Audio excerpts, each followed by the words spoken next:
The German shepherd had never once guarded the baby's crib. On the fourth night, he lay down in front of it and would not leave. Nobody in that house understood what he was doing. They understood it 36 hours later in a hospital corridor. Imogen and Raphael Vidal had owned their German shepherd, Soldier, for 6 years. He was a lean, black and tan dog with a working line temperament that expressed itself as a kind of watchful intelligence. He was not a dog who performed for affection. He was a dog who decided what mattered and oriented toward it. When their son Mattis was born, Soldier's orientation shifted. Not dramatically. Not in the way of dogs, who suddenly become consumed with a baby. He simply added Mattis to the list of things that mattered, and adjusted his movement patterns through the house accordingly. He maintained distance. He came closer when Matisse was in active distress, and retreated when the baby settled. He was, in Raphael's description, professional about it. For the first 9 weeks of Mattis's life, Soldier's behavior around the baby was consistent with that baseline. On the 43rd day, Mattis was quiet and sleeping. His temperature, taken that afternoon, was 37.2, within normal range, if on the higher edge of it. Imogen had noted it. She had not been alarmed. He had no other symptoms. He had eaten. He had been awake, and his eyes had been tracking normally. At 8:46 p.m., Soldier walked into the nursery and lay down in front of the crib. Not unusual on its own. He had done this before, occasionally when Mattis was restless. He would lie at the foot of the crib for an hour and then go to his own bed in the hallway. But he did not go to his own bed. He was still there at midnight when Imogen checked, at 2 a.m., at 4:30 a.m. When she got up for the feeding, Soldier was still in front of the crib, chin on his paws, eyes open, watching the slats. He had not slept. Raphael noticed this in the morning.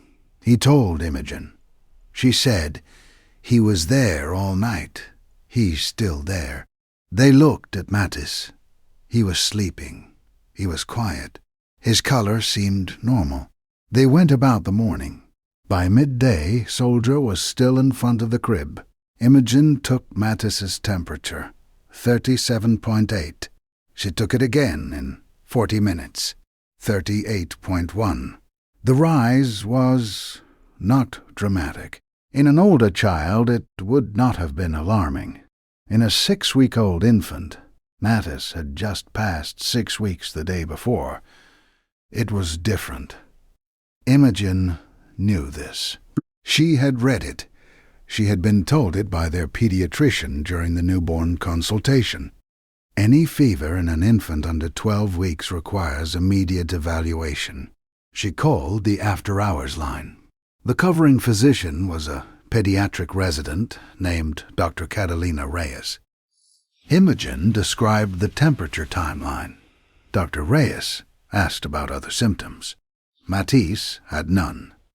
She said, "Bring him in, subscribe now," because what Dr. Reyes found when she examined Mattis, and what the laboratory cultures confirmed 14 hours later, is the reason this family believes their German shepherd spent a full night in front of a crib, for reasons that no instrument in their house could have detected.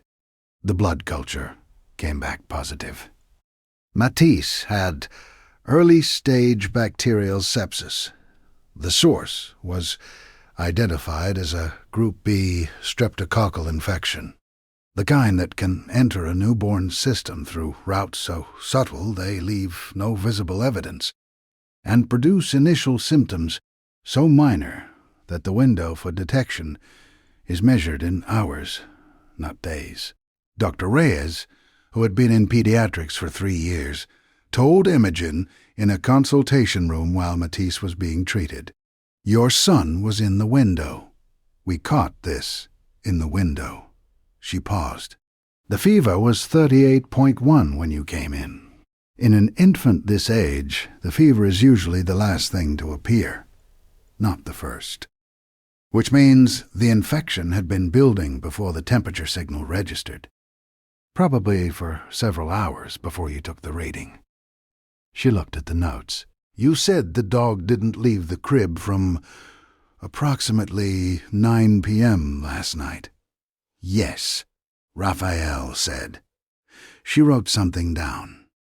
At 9 p.m., Mattis's temperature had been 37.2. The infection that produced a 38.1 fever by midday was already present, already building. Invisible to any thermometer in that house. Not invisible, apparently, to a 6-year-old German shepherd who had never before spent a night in front of this crib. Dogs can detect acute phase proteins, Dr. Reyes told them, inflammatory markers that the body releases in the earliest stages of infection, before fever, before visible symptoms. The olfactory sensitivity required to register those compounds at early-stage concentrations is beyond human perception by many orders of magnitude. She closed the chart. I have no proof of what your dog detected or when, but the timeline you've described is consistent with early acute phase alert behavior, and you are here, and we caught this in the window. Has your dog ever done something through the night that you only understood in the light of the next day? Tell us in the comments. These stories deserve to be heard. Matisse spent 6 days in the hospital. He recovered fully. His cultures cleared. His temperature normalized. He came home on a Thursday afternoon, and Imogene carried him through the front door and set him down in the bouncy chair in the living room. Soldier walked to the bouncy chair. He pressed his nose to Mattis's face for 5 seconds. Slow, deliberate, thorough. Then he exhaled and walked to his own bed in the hallway and lay down. Every guardian deserves to be recognized, even the ones who never asked for anything in return. If stories like this matter to you, subscribe so you never miss the next one. He had checked what he needed to check. The thing he had been reading through the crib slats at 9 p.m. on a Tuesday was gone. The post was clear. He returned to his own bed and closed his eyes. Raphael sat on the floor next to him for a while. He didn't say anything. He put his hand on the dog's back and stayed there until Soldier's breathing slowed and deepened the way it does when an animal that has been working finally rests. Next, the family whose rescue dog had never bonded with anyone until the night everything in the house changed.